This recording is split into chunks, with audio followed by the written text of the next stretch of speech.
Hey everyone, welcome to another episode of our podcast Web3 and Chill. I'm your host Ayush and I'm joined with my co-host Vishal as usual.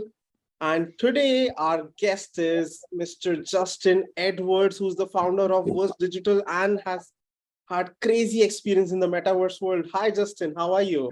Hi, I'm very well, thank you. Thanks for having me. It's great. Really looking forward to learn from your experience. So starting with, how did you get into the metaverse field? Like what led you here? Yeah. Well, I guess it all started really nearly 20 years ago, to be honest, even though it seems so new, the metaverse space. But I really started my career in the games industry, which fundamentally is how we see the metaverse space. You know, it's a virtual world that runs on the blockchain, integrating Web3 into traditional gaming platforms. And so my background really started back in the day. Showing my age now, but I was involved in creating one of the first MMORPGs to run in a browser, which was a game called RuneScape. When I worked at a company called Jagex, RuneScape really was, it was a virtual world that ran in a narrative which was kind of Tolkien-esque, Lord of the Rings, Dungeons and Dragons, all in one, and it was a very popular game that came out, just about 20 years ago now, and so I've always been interested in the sort of technical side of developing gaming platforms and virtual worlds. And so I developed RuneScape, or I must have been doing that for about 12 years in terms of developing, these kind of amazing environments and narrative stories that exist in virtual worlds where you can create your own character via an avatar, make friends, socialize, and go off and do quests and games together. And so that's really how it started for me. And then post that, I kind of worked on a virtual world, which you may call a metaverse in this day and age, but back then we called it a virtual world, which was very much based around the kind of Sony PlayStation Home experience on PlayStation 3. And so we developed a version of that ran on a mobile device. Smartphones were just coming out. And so we kind of rebuilt PlayStation Home on mobile, which was a product that's still going quite strong these days. It's called Avakin Life. And then that sort of brought us back more into the present era where these virtual worlds started to combine with this new craze of NFTs and Web3 spaces, and so I joined a company which is called Decentraland as their chief operations officer, helping to develop the blockchain virtual world, with this backbone of a protocol which runs kind of smart contracts and NFTs through combining the virtual world, and so that's really where I kind of got involved in the metaverse space. Really, was being that pioneer in the metaverse space, developing and supporting the growth of Decentraland. And then to talk about, that's how I kind of ventured into the space and found my way into the Web3 metaverse space. And so I kind of saw a niche in the market at that point where the metaverse had exploded. Thinking about when sort of Facebook changed their name to Meta, and this big kind of marketing kind of picked up on this term, the metaverse, and I found that we were very much inundated with brands at this point in time that wanted to enter the metaverse, but they didn't really know how to go about doing so. And so, a lot of big brands used to get in touch with me, and I would really help educate them on how to enter the space and helping them understand what the benefits are of entering the space, and how to go about it, especially in a sort of decentralized platform. And that's where I kind of saw an opportunity for my company, which I started, Burst Digital. I saw that these brands really needed someone that could hold their hand and take them through the whole process of, education through to thinking about what their strategy is and what their goals are in entering the metaverse, and then devising a strategy that solves those kind of ambitions and goals that they had, in terms of developing a strategy for entering this space, and then through my network of great architects and gameplay programmers, and 3D modelers, etc., and producers and creatives, we formed Burst Digital, which can then actually take the strategy that we devise with brands and build these experiences for them in the metaverse, to sort of help them with the kind of 360 approach of start to activation, right through to the kind of live ops of updating these scenes and managing them for them. So that's what we're specialized in at the moment. Got it. Got it. That's quite an amazing and interesting journey. I have been following you since your Decentraland days, and it was a nice observation how Facebook changed its name to Meta. I think I today read somewhere that Facebook is launching its own generative AI, and soon we'll see Facebook change its name again to maybe Meta GPT-3 or something like that. They're Yeah, jumping it into wouldn't, the it AI. wouldn't surprise me. Yeah. Because they jumped into metaverse, now they're jumping into AI. Not sure where they are going, but I think I thought I'd ask questions about brand strategy, all of that. But knowing your background into gaming, I'm more intrigued to ask you something more kind of speculative. Like I go or I read or I watch a lot of the Rings because of the beauty of the world building. Similarly, I play Fortnite or I play Elden Ring or God of War because again, it's not only interactive, immersive, but again, there is a beauty of storytelling behind that, right? And Mhm. also because it is very much centralized, someone is controlling the narrative. How do you think user are going to behave in such an immersive world which we are calling the metaverse, where the narrative is not that beautifully created or crafted, where let's say in the first 10 meter some brand is selling virtual pizza, in the next 10 meter some brand is selling t-shirt, in the next 10 meter there is an art station. It is similar to the real world, and the only reason I as a user go to an immersive world like playing a PlayStation or watching a movie like a Lord of the Rings, because I want a break from the real world and I want to be in a very controlled yet beautifully narrated immersive storytelling. So how do you think the consumer today are behaving to the recent metaverses, and how do you think that aspect of immersive storytelling would come into metaverse, and how it will pan out of curiosity? Yeah. Yeah, so I think, to be honest, that's one of the areas that excites us most about the metaverse space. You're spot on in that.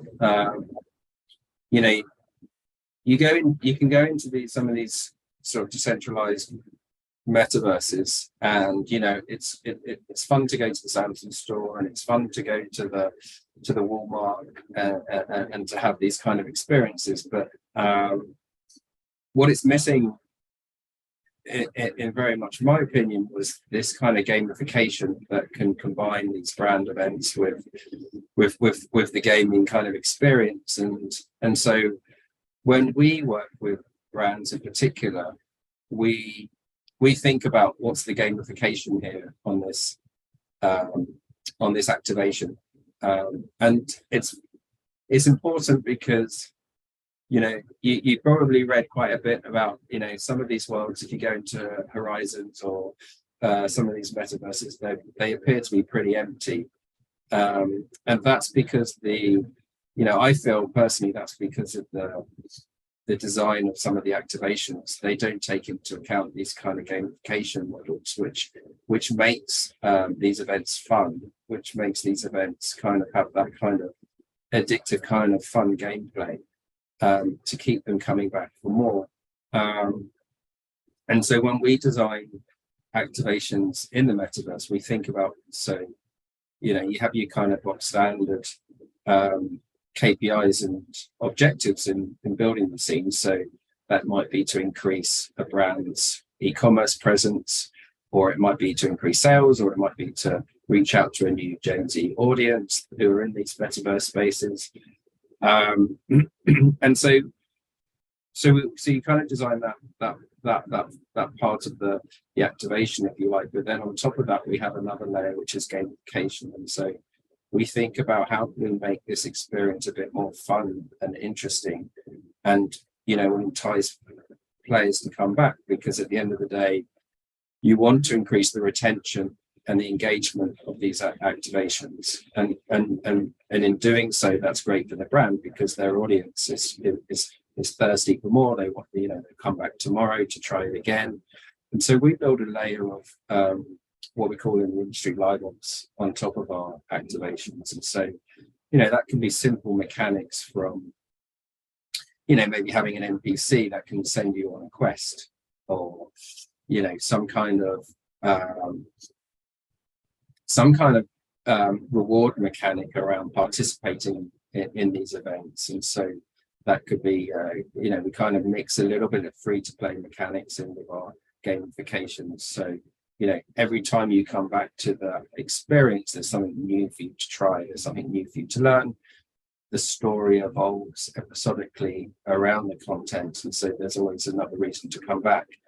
And I think that's where we've been successful in our activations, and I think that's what's been missing from the metaverse, it lacking that sort of personality and immersiveness, if you like.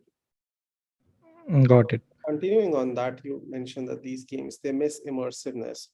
When we play a Fortnite or a God of War or an Uncharted or a GTA, they look beautiful. They are masterpieces. And when we explore some of these metaverses, I'm not just Decentraland or Sandbox, and you know where I'm going. Even I do. that are created out there, they look bad, right? I'm like, hey, am I back in 2001? I'm seeing Age of Empire graphics. So why is there such a big, gap? Because if somebody provides me with the graphics that I see in AAA games, I feel there'll be way more adoption of these metaverses. But the graphics are not just there. Why is it so? Yeah, so I would say the thing to bear in mind when you think about like the sandboxes and the Decentralands and the early adopters in this space is that the technology is very, very new. These protocols that are the layer of running the blockchain on top of the gaming platform, traditional gaming platforms that we had before, like RuneScape and other type of sort of AAA games. These worlds are they're running sort of new technology and blockchain and Web3 technologies on top, and they're incredibly large virtual worlds. And so when you have that tech and you have these vast kind of virtual worlds where you have land that's all based upon NFTs, it means that you have to be careful about how much memory you're using when you're technically running these and hosting these virtual worlds. And so when you split the world up into sort of, if you think about the NFT, different parcels of land that exist on these virtual worlds, you have to have a cap of how much memory that you can allocate and polygons that you can allocate to the actual sort of graphic fidelity of the scene.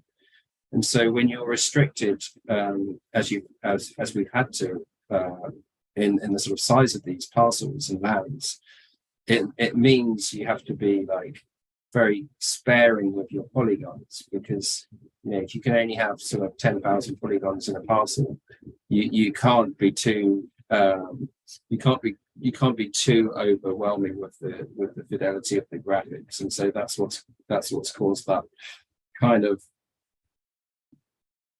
that stylized art style, which isn't as beautiful as a game that's just running in Unreal or even Unity.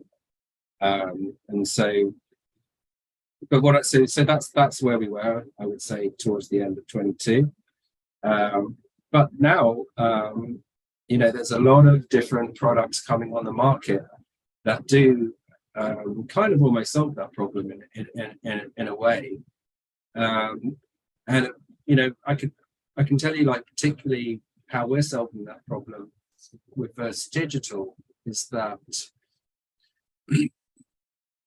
what we're seeing really when we talk to brands is it's kind of, I guess this is kind of like a new trend that's coming to the metaverse space, which is brands have kind of been educated now with the metaverse. Back in 21, we used to get brands contacting us and be asking us, what is the metaverse? Can you tell us about it? We feel like we should be in there. And so they might dip their toe, have an activation in a sandbox or spatial or Decentraland or whatever. So now these brands are a lot more educated on the space. And I think what we're seeing now from them, having sort of built up their education, is now they're thinking about building their own metaverse, having their own kind of standalone walled garden metaverse, if you like. So it's just a world with their brand, and that means you can have a much smaller world because you're building a much smaller environment at that point in time because it's specific to a brand. And so we have a solution which we're just taking to market at the moment, actually, which is the infrastructure for a metaverse that's built upon Unreal technology, that's streamed, which means you can have a lot higher fidelity on your graphics. And so brands are really getting that exceptional kind of, I mean, to be honest, it goes further than Fortnite's graphics and such like. So that's something that's coming. So these more sort of photorealistic kind of metaverses built on Unreal technology, running on streaming as opposed to sort of physical servers, and that's something that we're starting to build now. So what are you mentioned Unreal, but apart from that, what are the other technology or tools that are used or that are needed to build such metaverses experiences? Well, so if you think about traditional gaming platforms, you would have the ability to create your avatar, you have your ability to chat, social features, you have the ability to monetize with storefronts, etc. You have all those things. So now there's a lot of middleware solutions that also allow you to plug in to create the Web3 layer. So if you need to have an NFT, you can mint your NFTs, you can connect to a wallet, and you can create your own kind of marketplace. And so that's where the technology's evolved now. Is that we've been able to build the infrastructure that runs on Unreal, but plugs into those Web3 elements. Thank you, Vishal. Over to you. Yeah, so you mentioned about walled garden metaverse, and I maybe agree that maybe Facebook will build a walled garden metaverse, and people will go into there. So, what are your point of view? It's more of a speculative question. When metaverse goes to mainstream, it means when it is having millions of daily active user. Is the concept of a decentralized metaverse still be true and accepted at a mass level, or we will slowly move into a walled garden metaverse where Google is building its own, Apple is building its own, Facebook is building its own, TikTok is building its own. What are your thoughts? How this thing going to span out when we are going to a mass like billions of daily active users? Yeah, it's a good question. I think the answer is can be found in interoperability. And so, once you have standard technologies that we can apply to these walled garden metaverses, you know, you once you have that standardization, and it's still interesting to see where that goes. It could sit within an Unreal kind of ecosystem if that was the technology that was adapted more. But regardless of whatever that standardization is, it means, yes, I may be in a walled garden metaverse, but I could take my character and go into another metaverse. And so at that point, these different kind of metaverses, you can kind of almost like portal into different metaverses. And I kind of see that's probably where it's going. Got it. Clear. So I'll just change the direction. And you have been advising and helping brands for a while in building up, entering a metaverse. So if you can summarize, what should be a standard go-to metaverse strategy for a brand who have not done anything in this field but want to come and explore this area and do something? I think, yeah, it's interesting. I mean, we speak to a lot of brands, and the first stage of that is to really understand what their goals and objectives are in wanting to enter this space, right? So, and interestingly, they're always very different to what their reasons are for entering the space.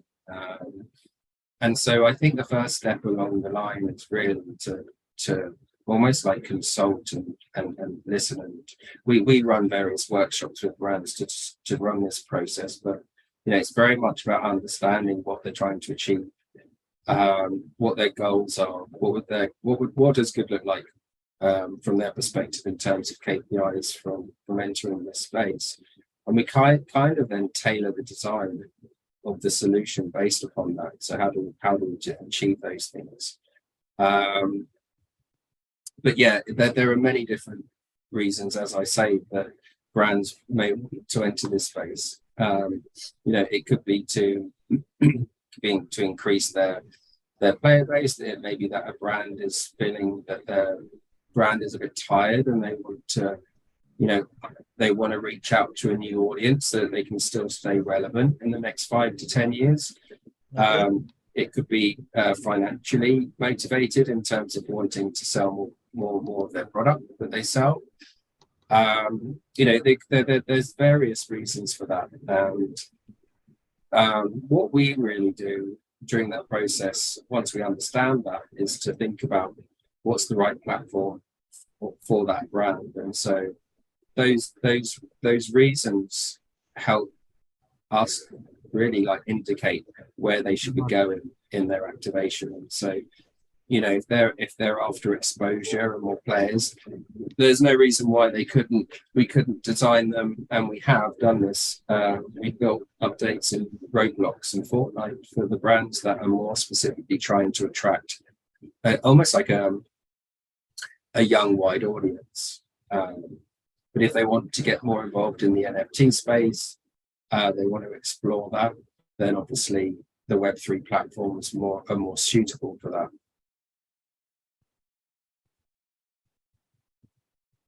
What are the different kind of? I think I was on mute. Ayush, maybe one more follow up. Yeah. So then, Justin, what do you think? Without maybe taking names or examples, what are the things that brands are doing right in this space, and what are the things that they are not doing exactly in the right way through whatever all the metaverse activation we have seen in the last 2 years? Can you state some things without maybe taking names? Yeah, I would say the biggest mistake that people make is not thinking about this from a marketing perspective. Like, it's really important to have a strong marketing plan when you're moving into this space.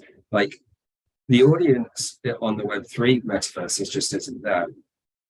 And so you need to think about how you're going to bring traffic to your site. It's a bit like back in the early sort of web and the internet. A lot of people made websites and expected them just people to find them and for them to be busy.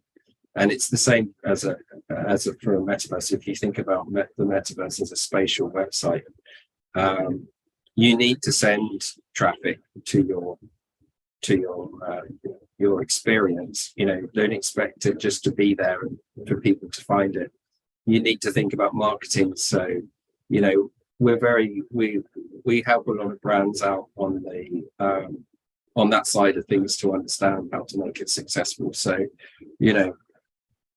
using marketing techniques around influencers, or giving out free kind of UGC items as part of your experience, and so that social media gets involved and picks up traction, and people hear about your activation and come and check it out. You need to think about how you're actually going to get the players to your scene, as opposed to I suppose it's like in the early days, maybe that was a bit naive to expect people to just turn up and find you. Going, Got it. No, go ahead, Ayush. thanks for the answer. Going a little granular, what are the kind of new job opportunities that might develop for around metaverse creation? I mean, in terms of job opportunities, I mean, I think traditionally, really, the landscape's changing from a marketing perspective. Like, marketing in Web3 is very different to marketing in Web2. There's a lot of opportunity around, I think, the data, because obviously Web2 is very much driven around data and analyzing that data and such like. So we're still in the early days of defining how best to approach data solutions. So I think there's a lot of scope there for data analysts to adapt to a Web3 virtual experience, I would say. I mean, traditionally, like when we build these experiences, we're using traditional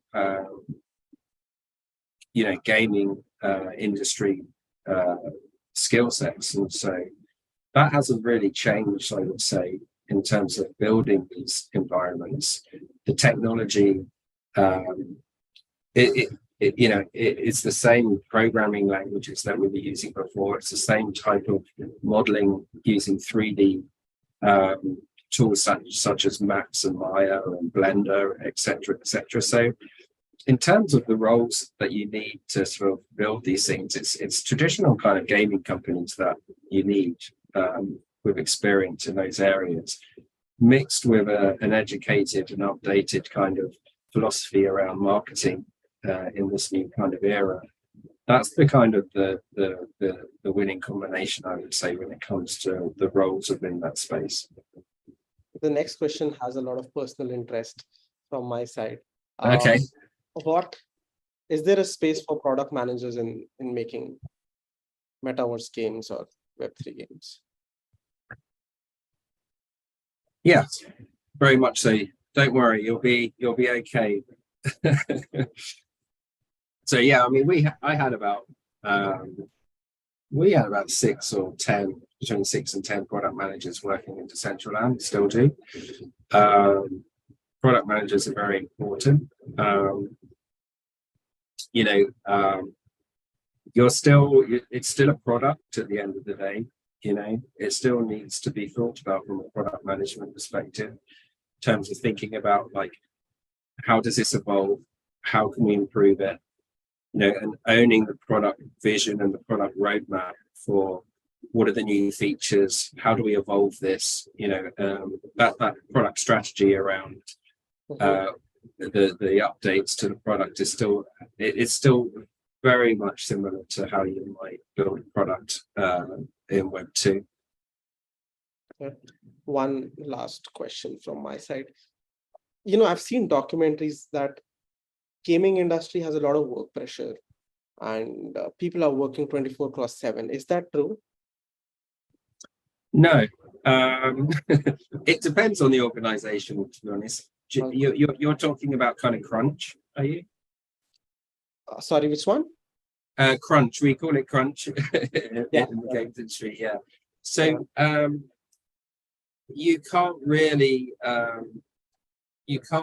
enforce crunch when you're working on a live product,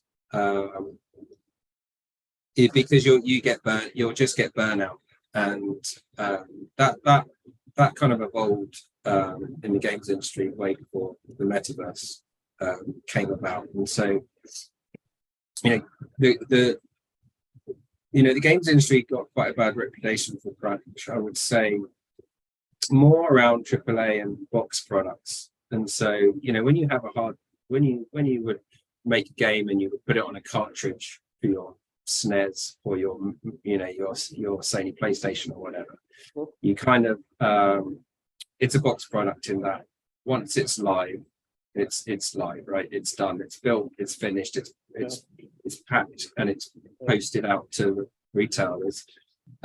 You're crunching there because you're working towards a hard deadline. You have to have this game finished on this date. But when you have a live product, in terms of free to play or in the metaverse space, you're always online. Also, you always need to update your product to keep it vibrant, fresh, and alive with new content and new updates, new skins going into the store. That's the success of how you keep your player base engaged. And so if you were to have crunch on a live product that evolves, has updates twice a week or weekly, you're going to find your staff are leaving, they're burnt out, and so they're not doing as good a work as you might want them to do. And so we kind of learned, I say even 10 years ago, that the games industry needed to solve that problem of crunch. And so we solved that through understanding that, and better project management, and being more organized, and thinking about the level of resources that you need in order to achieve running a live product. And so the kind of the days of burnout, I would say, have gone away. I haven't seen that for a long time. So developers out there who want to join gaming industry is not so bad. Feel free. Yeah, I mean, I would say if there are companies out there that are burning out through crunch, they're probably not operationally having the business run very well. It's if you're running the business in an unorganized, chaotic, crunching way, then I would say that's not really setting you up for success for the next 2 to 5 years in operating like that. Thanks for that, Vishal. Over to you. So I have a speculative question, and now I realize I have been only asking speculative questions in this podcast. But I am again going back to fundamental of digital advertising and advertising in general. So the biggest problem that is still today in advertising, which has not been yet fully solved, is attribution, right? So I can run an ad on TV, YouTube, Facebook, TikTok, but is my ad really impacting the consumer? The answer is pretty vague, right? If I go to a walled garden, they give me one answer. A market research company give me a different answer. That is really vague. So do you think with the coming of blockchain, or with the concept of proof of attention, this entire problem, a decade old problem of media attribution is going to be solved? Like, if I as a consumer inside a sandbox is going and spending 10 minutes in a Samsung store, and that information that I as a user was spending time and doing some interaction is getting stored in blockchain, will that act as a proof of attention and solve this entire problem of media attribution, and can be scaled outside the metaverses also to standard media? I'd say like the market has slightly changed with the metaverse, in that it's not really kind of pay-per-click kind of click on links and send traffic to your site. It's more focused around the experience and engaging your customer in an experience. And so, it's not necessarily as simple as it used to be, but it's more immersive, and it's more successful, I would say, because you're getting more time from your customers and from your targeting. And so, they're getting involved in immersive experiences as opposed to what they used to be doing. Got it. No, so no doubt engagement is rising. Actually, I have seen many reports where they claim that consumers' attention or time spent on a YouTube ad is half or one fourth of what they are doing in an immersive experience or in a metaverse or inside a gaming experience. But is it also translating, or have you seen lift in other metrics as down the funnel, like is consideration improving or is purchase intent improving when a consumer is going through a metaverse or immersive experience versus a standard digital ad? Or are there any study that has been done which is claiming this to be true? Yeah, I've seen it particularly on e-commerce stores. So if you think Okay. about like when you go to a standard Web2 website and you go to the checkout basket on you're looking around on this 2D screen, the different assets that you can buy. You can do your shopping in that way that's done at the moment. We've launched a couple of 3D e-commerce stores, which is what I call a kind of a Web 2.5 solution. And so, we've built spatial e-commerce stores that come from their domains on their websites, and rather than go to a 2D screen showing different pictures of their product and you click on them and they get sent to your basket, you can actually walk around the store and really immerse yourself in a product by picking it up, trying it on, moving it around. And the metrics tell us that the time that people are spending in shopping in these 3D e-commerce stores in comparison to a 2D e-commerce stores is like double the amount of time that they spend, and the likelihood of them purchasing is higher because they have that opportunity to really invest their time in looking at these products. Got it. No, that's really insightful. Yeah, I think I am done. That brings us to the end of today's podcast. I think we have run over time because now we are getting a lot of amazing insights and stats around this space. So thank you again, Justin, for joining You're us. welcome. It was amazing discussing with you. I hope marketers and advertisers who are watching this, you take your leap of faith into metaverse and do something cool. And yeah, Course, reach out to Justin if you need support in taking your brand to the metaverse or the Web3. Absolutely. Thank you for having me. Thank you so much. And if you need any more information or anyone out there needs any help, we're always here to help. So you can always find us on our website, versedigital.org. I'm sure you can find me and on LinkedIn, and other members of the team be happy to give you some more talks in the future and education and help where we can. Great. Thank you so much.